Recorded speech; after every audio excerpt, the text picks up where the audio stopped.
Après ces paroles, il leur dit, Lazare, notre ami, dort, mais je vais les réveiller.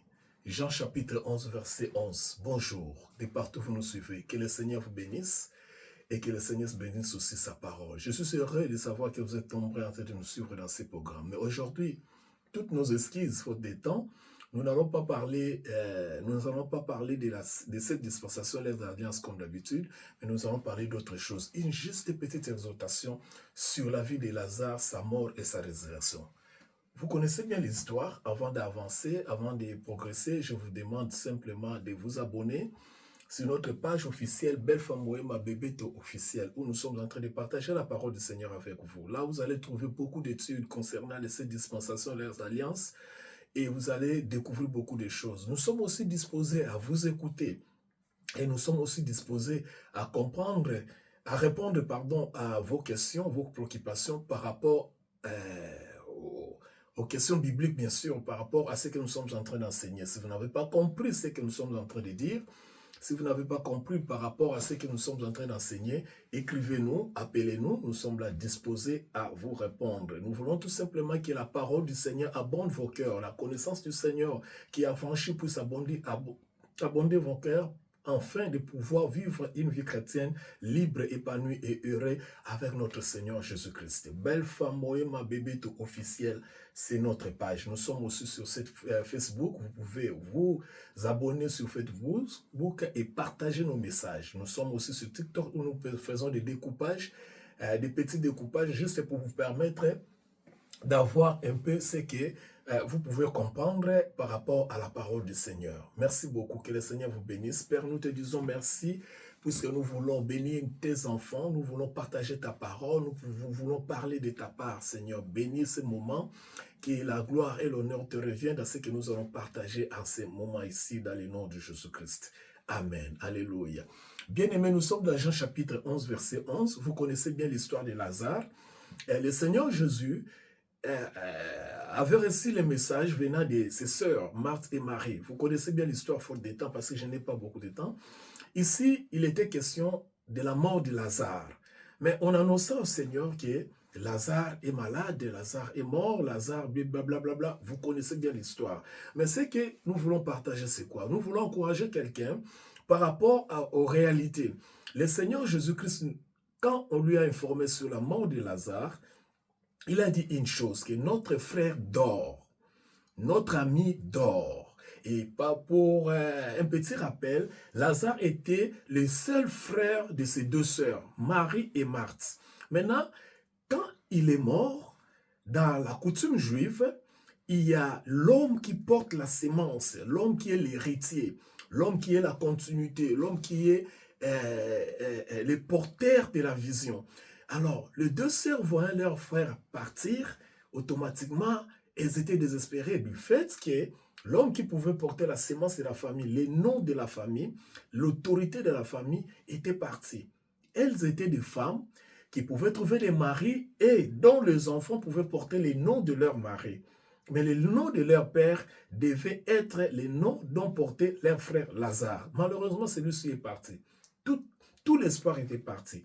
J'aime ça en anglais quand on dit all hope has gone. C'est-à-dire, tout l'espoir est parti. Et puisque l'espoir était parti, les sœurs pleuraient. Les sœurs pleuraient et ils avaient envoyé le message. Ils avaient envoyé plutôt le message auprès de notre Seigneur Jésus-Christ.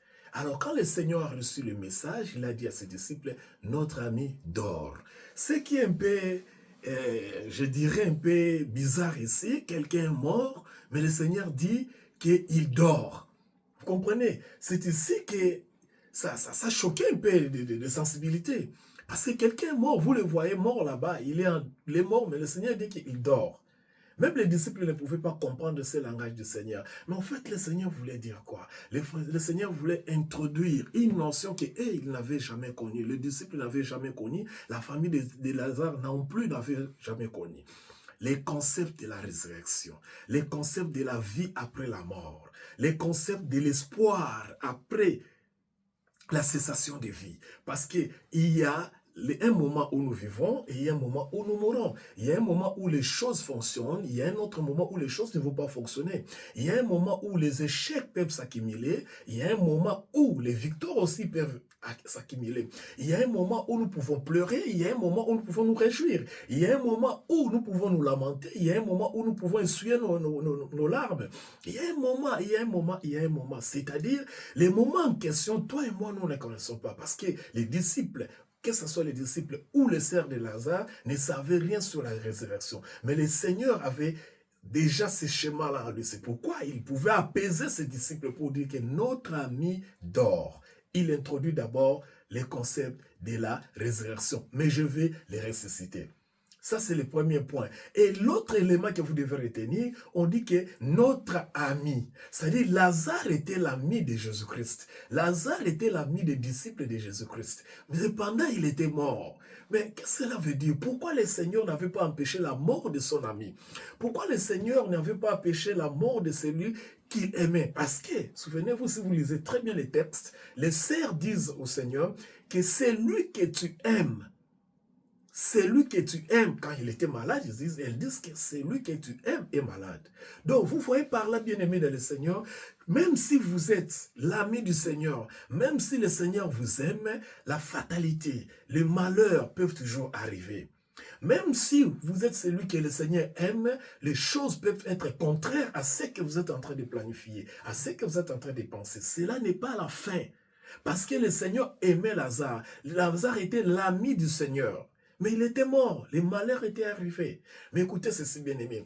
La Bible dit, les malheurs atteignent souvent les justes et l'Éternel en délivre toujours. C'est-à-dire, les malheurs, c'est l'expression aussi, quelque part, qui peuvent nous assurer que le Seigneur est là pour venir nous assister. Le Seigneur est là pour venir nous sortir de la situation. C'est pourquoi tout ce que tu vis comme malheur, tout ce que tu vis comme circonstance, tout ce que tu vis comme contraste, c'est aussi un moment où le Seigneur veut tout simplement te montrer qu'il est là à côté de toi avec un nouveau concept qui est la résurrection, avec un nouveau concept qui est l'effet de revenir à la vie, l'effet de ravivre ce qui ne marche pas, l'effet de donner la vie à tes cellules qui sont mortes, l'effet de redonner la vie à ces affaires, à ces mariages, à cette relation, à ce que tu es en train de faire.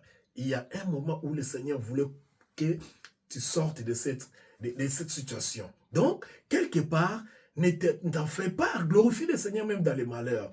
J'aime cette chanson que nous chantions à l'époque avec notre bien-aimé frère Mente.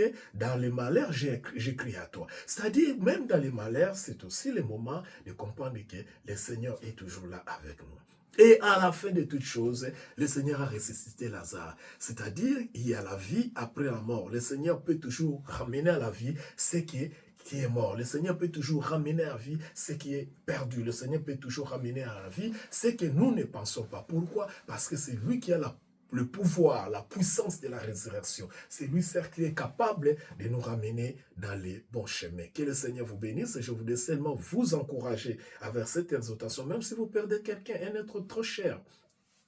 Même si vous perdez un être cher, sachez que le Seigneur est toujours là. Il peut ramener cet être-là à la vie. Même si vous perdez quelque chose de très important, sachez que le Seigneur a encore d'autres concepts que nous ignorons. Même si la personne est enterrée, sachez que la résurrection, le Seigneur reviendra pour ressusciter les siens. Que le Seigneur vous bénisse jusqu'à ce que je puisse vous revoir prochainement. Restez dans la paix du Seigneur, dans vos familles et toujours pensez que, sachez que le Seigneur est avec vous et ne vous abandonnera pas. Que le Seigneur vous bénisse et à la prochaine. Continuez de vous abonner sur notre page YouTube, Belle Femme Moïma Bébé officielle. Continuez aussi à partager les messages, posez vos questions, écrivez-nous et nous serons toujours là pour partager la parole du Seigneur avec vous. Que le Seigneur vous bénisse et à la prochaine.